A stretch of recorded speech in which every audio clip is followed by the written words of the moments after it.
नमस्ते।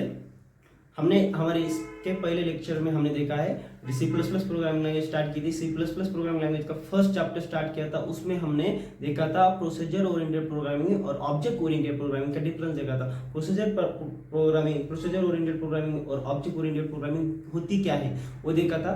अभी हम देखने वाले ऑब्जेक्ट ओरिएंटेड प्रोग्रामिंग की कंसेप्ट एंड फीचर्स। हमारे सिलेबस के फर्स्ट चैप्टर में हमने 2 पॉइंट निकाले थे, एक का कंसेप्ट था और फीचर था। दोनों की मींस ऑब्जेक्ट ओरिएंटेड के कंसेप्ट्स ए थे, class, object, abstraction, encapsulation, inheritance, polymorphism, dynamic binding and message passing. ये सब क्या है? कंसेप्ट्स है ऑब्जेक्ट ओरिएंटेड प्रोग्रामिंग के। तो इसको हम वन बाय वन जानने की कोशिश करते हैं क्या चीजें हैं। तो फर्स्ट हम स्टार्ट करते हैं क्लास। क्लास क्या है? क्लास क्या है? एक कंटेनर है, उसमें क्या है? Data members and member functions collect किए जाते हैं, उसके कंबाइन बना के किया जाता है उसका डेटा मेंबर्स और मेंबर फंक्शंस का। जैसे कि फॉर एग्जांपल ये हमारा कंटेनर है, उसमें क्या है? डेटा और फंक्शंस। फंक्शंस क्या करता है? इस डेटा का यूज करके उस पर वर्क करता है। जैसे कि फॉर एग्जांपल तुमको रियल टाइम एग्जांपल देता हूं। एग्जांपल ह्यूमन बीइंग है, एक ह्यूमन बीइंग क्लास है हमारे पास। तो उसके 2 क्लास है, जैसे कि मेल फीमेल, राइट। अभी ह्यूमन बीइंग के 2 क्लास, इसका क्या है? डाटा क्या है हमारे पास? जैसे कि हमारे पास ह्यूमन बीइंग के पास नाक है, 2 हाथ है, 2 कान है, 2 पैर है, आंखें है 2। ये ह्यूमन बीइंग की क्लासेस है। उसके फंक्शंस क्या है? आंखों से देख सकते हैं, राइट, और पैरों से चल सकते हैं, हाथ से कुछ काम कर सकते हैं, और नाक से श्वास ले सकते हैं, और मुंह से बोल सकते हैं। ये क्या है? हमारे फंक्शंस है। और डेटा कौन सा है? नाक, कान, पैर, हाथ, ये क्या है? डेटा है। और वो फंक्शन क्या है? उसका वर्क करना। समझ आ रहा है? और क्लास क्या है? Human being. ह्यूमन बीइंग क्या हो गया? अपनी क्लास हो गई। और उसमें कंटेंट क्या किया गया है? जैसे कि हमारे ह्यूमन ऑर्गन्स, और उस ऑर्गन का क्या काम है, फंक्शन क्या है, वो क्या है? उस ऑर्गन का काम क्या है? वो क्या है? फंक्शन। और जो ऑर्गन्स है वो क्या है? हमारा डेटा। समझ आया? अभी हमने क्लास देखा, उसके बाद देखते हैं हम ऑब्जेक्ट। ऑब्जेक्ट क्या है? ऑब्जेक्ट क्या है? जब हम क्लास क्रिएट करते हैं, क्लास कोई सी भी क्लास हो, जैसे कि एक ह्यूमन बीइंग क्लास हमने क्रिएट की थी, ह्यूमन बीइंग, राइट। अभी ह्यूमन बीइंग एक क्लास है हमारे पास, तो उसके मल्टीपल हम ऑब्जेक्ट क्रिएट कर सकते हैं, जैसे कि ह्यूमन 1, ह्यूमन 2, ह्यूमन 3। एक क्लास के हम मल्टीपल ऑब्जेक्ट इंस्टेंस तैयार कर सकते हैं, और उसको कॉल कर सकते हैं, फंक्शन उस क्लास को repeatedly using the object. Object जैसे कि हम जैसे वेरिएबल तैयार करते हैं प्रोग्रामिंग लैंग्वेज में, वैसे ही ऑब्जेक्ट हम क्रिएट करते हैं। ऑब्जेक्ट को एक वेरिएबल क्रिएशन भी मेथड भी बोल सकते हैं अपन। जब क्लास तैयार होती है, जब क्लास क्रिएट करते हैं, उसके बाद ही ऑब्जेक्ट कॉल होता है, ऑब्जेक्ट क्रिएट होता है। जब ऑब्जेक्ट क्रिएट करते हैं हम, उसके बाद क्लास को मेमोरी एलोकेशन मिलता है, मेमोरी का एक स्टोरेज मिलता है एग्जीक्यूशन के लिए। ऑब्जेक्ट एक इंस्टेंस, ऑब्जेक्ट को एक ऐसा बोल सकते हैं हम, instance of the class. Class के बाद जब क्लास डिफाइन होता है, क्लास इंप्लीमेंट होता है, उसके बाद ऑब्जेक्ट इंप्लीमेंट होता है, ऑब्जेक्ट क्रिएट होता है, और ऑब्जेक्ट क्रिएट होने के बाद क्लास कॉल होता है। और नेक्स्ट है हमारे पास एब्स्ट्रैक्शन। अभी हम ऑब्जेक्ट के बाद देखते हैं एब्स्ट्रैक्शन।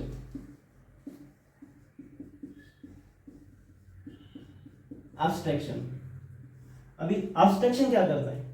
Hiding the complexity. अभी फॉर एग्जांपल हमारे पास एक वेबसाइट है, उसका व्यू है, एक फॉर्म फिल करना है अपने को, कुछ भी डेटा है अपना, नेम है, मोबाइल नंबर है, ईमेल आईडी है, और सब है। ऐसा हमारे टेक्स्ट फील्ड है, टेक्स्ट फील्ड फिल करके हमको सबमिट करना है खाली। तो हमको इतना पता है कि ये फॉर्म फिल करना है, ओके। तो हमने डिटेल डाली और सबमिट किया। लेकिन उसके बिहाइंड क्या प्रोसेस है हमको पता है क्या?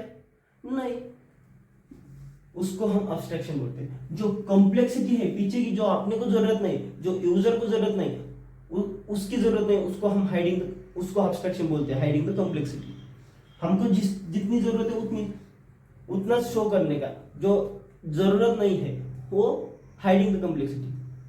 फॉर एग्जाम्पल और एक एग्जांपल देता हूं, जैसे कि आप कार चलाते हो, कार चलाने के बाद आपने क्या पता, क्लच, गियर और रेस, एक्सेलेरेटर, इतनी चीजें मालूम होती है। लेकिन जब हम गियर डालते हैं, एक्सेलेरेटर दबाते हैं, क्लच दबाते हैं, क्या चीज क्या होता है उसके उसके उसके बिहाइंड क्या क्या प्रोसेस है, हमको पता होती है क्या? नहीं, सिर्फ हमको पता है क्लच दबाने के बाद गाड़ी सॉफ्ट हो जाती है, गियर डाल सकते हैं, और एक्सेलेरेटर दबाने के बाद गाड़ी भागती है, इतना मालूम है हमने को।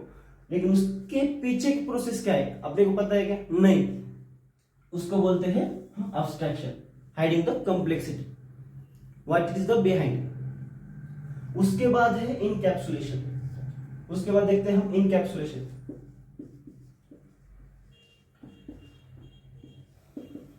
अभी इनकैप्सुलेशन क्या है? इनकैप्सुलेशन, इसका मेन प्रोसेस क्या है? जो हमारे डेटा मेंबर्स होते हैं और मेंबर फंक्शन होते हैं, उनका एक रैप बना के रखने का, उनका एक कलेक्शन बना के रखने का, उनका डेटा मेंबर्स और मेंबर फंक्शंस का एक ग्रुप बना के रखने का।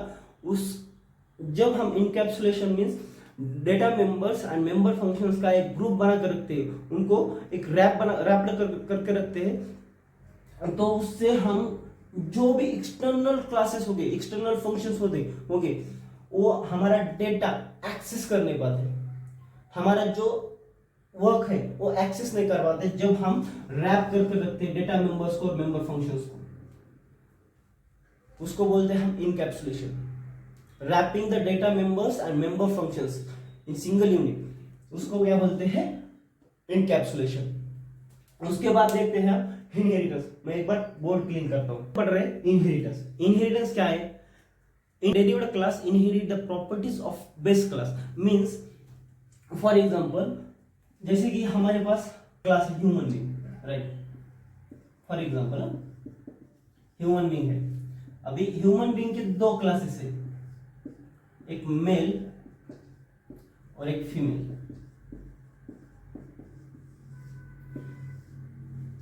ये दो एक क्लास है, इसके दो क्लासेस है, मेल फीमेल। टू हैंड है, टू लेग्स है,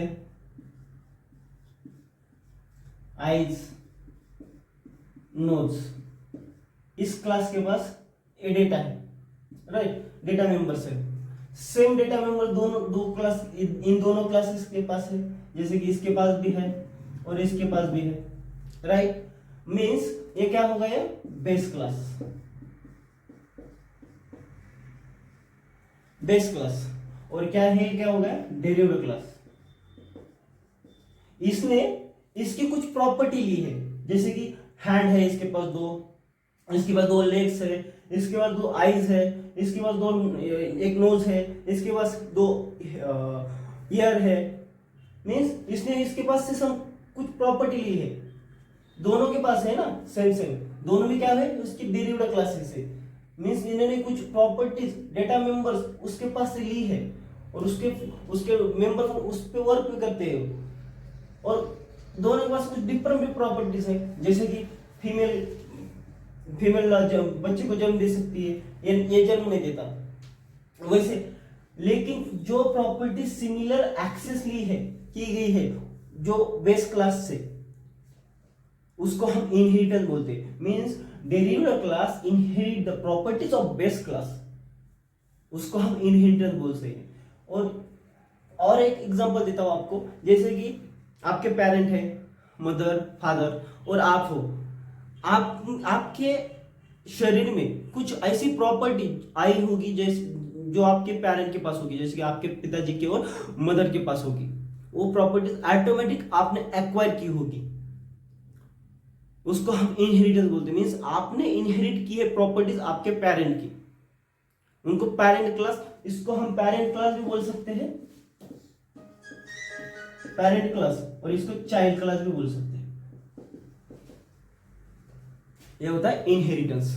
अभी इसके बाद हम देखने वाले हैं पॉलीमॉर्फिज्म। पॉलीमॉर्फिज्म क्या है?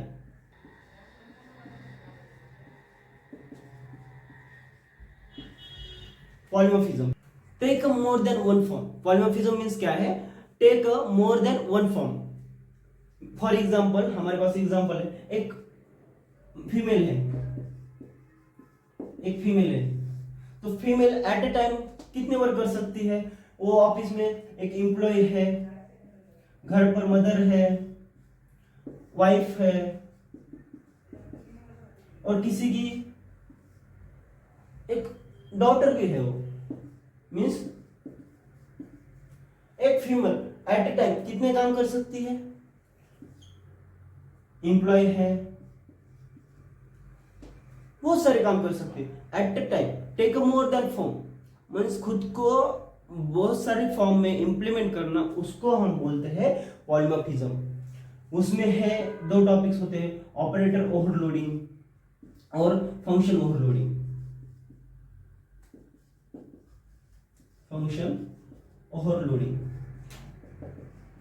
और operator overloading, right. Means polymorphism means आपको एक कंसेप्ट समझ में, polymorphism means take a more than form, depend on situation, वो अलग वर्क करना। मीन्स फीमेल है तो आपको इतना समझ में, फीमेल डिपेंड है, कंपनी में एम्प्लॉय है, ऑफिस में एम्प्लॉय है, घर पर वाइफ है, मदर है, किसी की बच्ची भी है, वो ये सब वर्क को परफॉर्म करती है एट अ टाइम। मीन्स एक सिंगल पर्सन कितने प्रोसेस करती है? इतनी सारी सिचुएशन के हिसाब से, जैसी सिचुएशन है उसके हिसाब से वो अपना मूव करती है। वैसे ही पॉलीमॉर्फिज्म, पॉलीमॉर्फिज्म क्या है? एक फंक्शन होता है, हमारे पास सम नाम का फंक्शन है। अभी हम सम नाम के मल्टीपल फंक्शन तैयार कर सकते हैं, but different behave. Means use upon different different data type use करके हम different different function, similar name के फंक्शन बना सकते हैं, और उस सिचुएशन के हिसाब से अपना अपना काम कर पाते हैं, उसको हम पॉलीमॉर्फिज्म बोलते हैं। मीन्स सिमिलर नेम के मल्टीपल फंक्शंस और मल्टीपल वेरिएबल वर्क करते हैं, उसको हम पॉलीमॉर्फिज्म बोलते हैं। Take a more than form, समझ में आया? चलो नेक्स्ट देखते हैं, डायनामिक बाइंडिंग। डायनामिक बाइंडिंग क्या है? डायनामिक बाइंडिंग जैसे ही इनहेरिटेंस है, पॉलीमॉर्फिज्म है, वैसे ही डायनामिक बाइंडिंग है। जैसे कि वो क्या करता है? कनेक्शन देने का काम करता है, कॉल करने का काम करता है। जैसे कि एक क्लास है, उसको दूसरी क्लास से कॉल, तीसरी क्लास से call. Dynamic binding communication, connection देने, कॉल करने का काम करता है डायनामिक बाइंडिंग। और जो लास्ट है मैसेज पासिंग, मैसेज पासिंग क्या करता है? कम्युनिकेशन करता है। कम्युनिकेशन, मैसेज पासिंग तो आपने देखा है, communication object to object, object to object हम कम्युनिकेशन करते हैं, वो मैसेज पासिंग का काम है। जो हम क्लास में ऑब्जेक्ट तैयार करते हैं और जो फंक्शन होते हैं उसमें ऑब्जेक्ट जो एक दूसरे से कम्युनिकेट करते हैं, वो मैसेज पासिंग के थ्रू करते हैं, उसको हम बोलते हैं message passing, communication of object to object. I hope guys आपको इस ऑब्जेक्ट ओरिएंटेड प्रोग्रामिंग लैंग्वेज की कंसेप्ट पूरी समझ में आए होगी। आपको समझ में नहीं आए होंगे तो मेरे को कमेंट करिए और मेरे को बोलिए, मैं आपको और एक बार समझाने की कोशिश करूंगा। अभी तो मेरे को लगता है कि आपको समझ में आए, तो एक शॉर्ट रिव्यू लेते हैं सब पे। क्लास क्या है? क्लास एक कंटेनर है जो कंटेन करता है डेटा मेंबर्स और मेंबर फंक्शंस। वो क्या है? यूजर डिफाइंड डेटा टाइप है और हाइड करता है कॉम्प्लेक्सिटी। उसके बाद फिर object instance of the object instance है क्लास का। जब क्लास क्रिएट होती है उसके बाद ऑब्जेक्ट तैयार होता है, और जब ऑब्जेक्ट क्रिएट होता है तो क्लास कॉल होती है। एक ऑब्जेक्ट क्या है? एक वेरिएबल टाइप है, वेरिएबल टाइप। जैसे कि हम वेरिएबल तैयार करते हैं वैसे ही ऑब्जेक्ट हम इनिशियलाइज करते हैं। उसके बाद है एब्स्ट्रैक्शन। एब्स्ट्रैक्शन क्या करता है? Hiding the complexity. जो भी बिहाइंड द प्रोसेस है, जो एक्चुअल जो यू है हमारा यूजर इंटरफेस है, और जो बिहाइंड प्रोसेस है हाइड करने की यूजर से, और हाइडिंग द कॉम्प्लेक्सिटी, जो कॉम्प्लेक्सिटी है उसको हाइड करने का काम करता है एब्स्ट्रैक्शन। इनकैप्सुलेशन, डेटा मेंबर्स और मेंबर फंक्शंस को रैप करने का काम करता है, एक दूसरे को एक ग्रुप करके रखता है। और दूसरा इनहेरिटेंस। इनहेरिटेंस में क्या करता है? प्रॉपर्टी शेयर करता है एक दूसरे को। Child class access the properties of parent class, वैसे एक दूसरे को प्रॉपर्टी शेयर करते हैं। पॉलीमॉर्फिज्म क्या करता है? Take a more than form means similar functions similar नाम के हो सकते हैं। वैसे पॉलीमॉर्फिज्म क्या करता है? Operator overloading, function overloading. Means similar operator, similar name के ऑपरेटर, मल्टीपल ऑपरेटर हो सकते हैं, सिमिलर नेम के मल्टीपल फंक्शंस हो सकते हैं, उसको बोलते हैं हम पॉलीमॉर्फिज्म। डायनामिक बाइंडिंग क्या करता है? डायनामिक बाइंडिंग क्या करता है? फंक्शन टू फंक्शन लिंकिंग करने का काम करता है, फंक्शन कॉल करने का काम करता है। डायनामिक बाइंडिंग क्या करता है, function to function, object to object call. और मैसेज पासिंग क्या करता है, ऑब्जेक्ट टू ऑब्जेक्ट कम्युनिकेशन करने का काम करता है मैसेज पासिंग। ये सब वर्क है। आई होप गाइज आपको पूरी तरह आपको अंडरस्टैंड हो गया होगा concepts object oriented programming language की। तो चलिए फिर मिलते हैं नेक्स्ट लेक्चर में, तब तक के लिए जय हिंद जय भारत।